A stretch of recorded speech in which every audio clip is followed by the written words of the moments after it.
सभी को जय माँ काली। कैसे हैं आप सभी लोग? आशा करती हूँ कि माता रानी की असीम कृपा आप सभी पर बरस रही होगी और माँ सबके अंदर के भंडार भर रही होंगी। आज हम बात करेंगे कि जो गुप्त नवरात्रि आने वाली है उसमें गुरु मंत्र की साधना हमें कैसे करनी है, साधनाओं में हमें किन चीज़ों का ध्यान रखना है। तो वीडियो में अंत तक बने रहिएगा और अगर वीडियो अच्छी लगे तो माँ का जयकारा जरूर लगाइएगा, कमेंट में जय माँ काली जरूर लिखिएगा। देखिए, गुप्त नवरात्रि 19 जनवरी से लगने वाली है और 27 तक रहेगी आपकी। और जो 10 महाविद्याओं की साधना कर रहे हैं, जो 10 दिन की साधना कर रहे हैं, उनको पूरे 10 दिन यानी कि 28 तक साधना करनी होगी। इसके बाद में आप 11 दिन की साधना कर रहे हैं, 21 दिन की साधना कर रहे हैं, 41 दिन की, वो आपके ऊपर है। लेकिन जो मेन जो साधना आपकी होगी वो जैसे नवरात्रि में 9 दिन की कई लोग साधना करते हैं, वैसे इसमें 9 दिन की नहीं 10 दिन की साधना होती है। 10 दिन की अखंड ज्योत आपको जलानी पड़ती है, 10 दिन आपको व्रत रहना पड़ता है। और जो नॉर्मल पूजा करते हैं उन्हें जैसे वो पूजा करते हैं, लेकिन विशेष रूप से जो माँ की पूजा है वो इन दिनों में ज़रूर करनी चाहिए। हम बात करते हैं गुरु मंत्र की साधना की। जैसे कि आप सभी लोग जानते हैं कि जो गुप्त नवरात्रि होती है, ये जो 10 महाविद्याएं माँ काली के साथ जो प्रथम महाविद्या है वो माँ काली हैं, और बाकी की जो महाविद्याएं 9 महाविद्याएं होती हैं उनकी साधना की जाती है 10 महाविद्याओं की। तो ये जो नवरात्रि है ये बहुत ही ज़्यादा विशेष होती है। इसकी जो पूजा इन करने पर जो आपको फल मिलता है, इसमें जो मंत्र जाप करने पर आपको जो ऊर्जा मिलती है, आपको जो फल मिलता है वो आपको कई गुना ज़्यादा मिलता है। आपको इस नवरात्रि में किसकी साधना करनी चाहिए? अब देखिए, 10 महाविद्याएं जो होती हैं इनकी साधना, इनकी पूजा जो होती है ये बिना गुरु के सानिध्य के नहीं होती है। इनमें से भी अगर आप चाहें तो माँ बगलामुखी की साधना, माँ काली की साधना नॉर्मली सब करते ही हैं, माँ बगलामुखी की साधना भी आप कर सकते हैं शिव जी को गुरु बनाकर। लेकिन और भी जो प्रचंड देवियाँ, जो देवी के रूप हैं, जिनकी साधना आप बिना गुरु के नहीं कर सकते हैं, बिना गुरु के परामर्श के, तो उनकी साधना करने से थोड़ा सा आप बचिए। ठीक है, होता कुछ नहीं है। देखिए, मैं आपको एक बात मैं आपको साधना की बारे में बताने से पहले मैं आपको एक बात बता दूं कि जो साधनाएं होती हैं इसमें अगर आपको सही तरीका पता है तो कोई भी साधना, किसी भी देवी देवताओं की साधना आपको नुकसान नहीं पहुंचा सकती है। ये हो सकता है कि जो अनुभव होते हैं साधना के, तो कभी कभी क्या होते हैं कि जो नए लोग होते हैं, जो हम कभी साधना करते नहीं हैं, तो उनको थोड़ा सा डर हो जाता है कई तरह के, क्योंकि अनुभव होते हैं।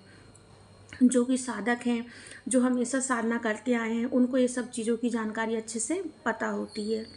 तो सबसे अच्छा है कि अगर आप गुरु मंत्र की साधना करें, क्योंकि ये एक ऐसा टाइम पीरियड होता है गुप्त नवरात्रि जिसमें आप अगर अपने गुरु मंत्र की साधना करते हैं तो गुरु मंत्र आपको सही रास्ता दिखाने के साथ साथ आपको सुरक्षा प्रदान करता है।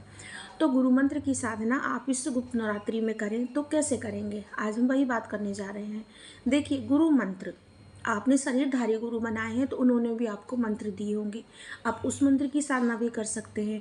अगर आपके शरीरधारी गुरु नहीं हैं, आपने शिव जी को गुरु बनाए हैं, आपने माँ काली को गुरु बनाए हैं, आपने हनुमान जी को गुरु बनाए हैं, आपने बाबा गोरखनाथ को गुरु बनाए हैं, आपने किसी भी देवी देवताओं को भी गुरु के रूप में माने हैं, तो आप उनकी भी जो आपने मंत्र माने हैं उसकी भी साधना आप इसमें करेंगे तो वो आपको प्रोटेक्शन देगा, वो आपको सुरक्षा प्रदान करेगा। तो इसमें आपको करना क्या है, जैसे गुप्त नवरात्रि में कहा जाता है कि आपको जो साधनाएं होती हैं, जो पूजा होती है, वो आपको बहुत ज़्यादा ओपन, मतलब कि बहुत ज़्यादा चर्चा में आपको नहीं लानी है। आपका जो मंत्र है वो गुप्त होना चाहिए, आप जो साधना कर रहे हैं वो गुप्त होनी चाहिए, ज़्यादा किसी को आपको बताना नहीं है अनुभव भी आपको नहीं बताना है।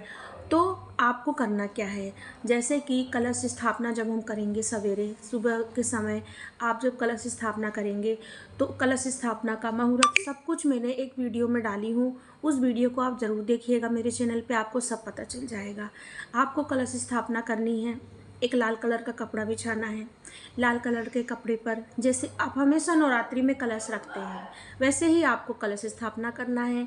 आपको कलश में जल लेकर उसमें गंगा जल थोड़ा सा मिलाकर उसमें फिर आपको उसमें 2 लौंग, 2 इलायची, 1 सुपारी, आपको सिक्का, 1 रुपए का सिक्का, आपको फूल, लाल कलर की रोली, थोड़ी सी हल्दी, ये सब चीज़ें और थोड़ा इत्र डालना ना भूलें। डाल करके आपको आम के पत्ते पर या अशोक के पत्ते पर, आपको 7 पत्ते होना चाहिए, आपको सब पत्तों पर टीका लगा करके आपको नारियल की स्थापना करनी है। नारियल का जो मुख होता है वो आपको अपनी तरफ रखना है ना, और नारियल जो होता है वो आपको जो नारियल की स्थापना जो होती है वो आपकी जो पूजा होती है, जो आपकी साधना होती है, वो उसका प्रतीक होता है कि माता का उसमें वास हो जाता है। इसीलिए अच्छे से आपको कलश की स्थापना करनी है। इसके बाद में आपको माता की स्थापना करनी है। आप चाहें तो माँ दुर्गा की स्थापना भी कर सकते हैं। आपके पास माँ है, काली हैं, तो आप उनकी भी स्थापना कर सकते हैं। आप स्थापना करेंगे, आप गौरी गणेश बना करके उनकी स्थापना करेंगे। और आप अगर अखंड ज्योत जलाना चाहें तो आप अखंड ज्योत भी जला सकते हैं। नवग्रह आप बनाएंगे। नवग्रह जो होती है वो चावल की छोटी छोटी ढेरी होती है, 3-3 की संख्या में, 3 क्रम में 9 चावल की ढेरी जो होती है उसको लगाई जाती है। उसके ऊपर एक एक सुपारी खड़ी करके आपको नवग्रह बनाने हैं। षोडश मातृका बनानी है। 16 चावल के ढेर आपको ढेरी बनानी है और उस पर 16 हल्दी की गांठें रखनी होती हैं। ये षोडश मातृका होती हैं। षोडश मातृका 16 माता के रूप होते हैं। आप जब भी पूजा करते हैं, चाहे नवरात्रि की, चाहे गुप्त नवरात्रि की, ये 16 माताएं आपके घर में आती हैं। ये आपके घर में पूजा में आपके वास करती हैं, आपके घर में, तो इनको रखना है। ये तो हो गई कलश स्थापना आपकी। आप कलश स्थापना करेंगे। इसके बाद में आपको संकल्प लेना है। संकल्प लेने से पहले आपको दीपक जला लेना है। बिना दीपक प्रज्वलित किए आपको कोई संकल्प नहीं लेना है। दीपक को साक्षी मानकर ही पूजा की जाती है। दीपक जला करके आप अपने दाहिने हाथ में आप जल लेंगे, चावल लेंगे, फूल लेंगे। ले करके आपको अपना नाम, अपने पिता का नाम, आप स्त्री हैं तो अपने पति का नाम लेना है। और दिन कौन सा है, तिथि कौन सी है, स्थान कौन सा है, आपका गोत्र कौन सा है, इस सब विषय में आपको पूरा माँ के सामने बताना है। सब कुछ बोलने के बाद में आपको साधना के विषय में माँ के सामने संकल्प में बोलना है। आप किस मंत्र की साधना करने जा रहे हैं वो मंत्र आपको बताना है। अगर आप गुरु मंत्र की साधना कर रहे हैं तो गुरु मंत्र का आप बताएंगे कि हम ये मंत्र कर रहे हैं माँ, हम इतने दिन साधना करेंगे, हम इस समय साधना पे बैठेंगे। ये सब आपको बोलना है और माँ से प्रार्थना करनी है कि मेरी साधना को माँ आप सफल कीजिएगा। अगर किसी मनोकामना से आप साधना कर रहे हैं आप वो भी बोल सकते हैं। अगर आप माँ के दर्शन के लिए, माँ के प्रेम के लिए साधना कर रहे हैं तो वो भी आपको सामने सब चीज़ें बोलनी है। संकल्प शक्ति एक बहुत बड़ी शक्ति होती है। संकल्प में आप जो बोलते हैं वो माँ सुनती है। ये मैं आपको बिल्कुल मतलब 100% श्योर मैं आपको होकर बता रही हूँ कि जो आप बोलते हैं वो माँ आपके सामने बैठकर सुनती हैं। इसीलिए हर चीज़ आप माँ से अच्छे से बोलिए। जल को नीचे गिरा देना है। इसके बाद में आप जैसे भी पूजा करते हैं आप वैसे करिए। आप चाहें तो व्रत रह सकते हैं, अगर आप चाहें तो 10 दिन का व्रत रह सकते हैं। अगर आपसे नहीं होता है तो आप बिना व्रत किए भी आपकी साधना को कर सकते हैं। लेकिन कुछ नियम हैं जिनका आपको ध्यान देना पड़ेगा।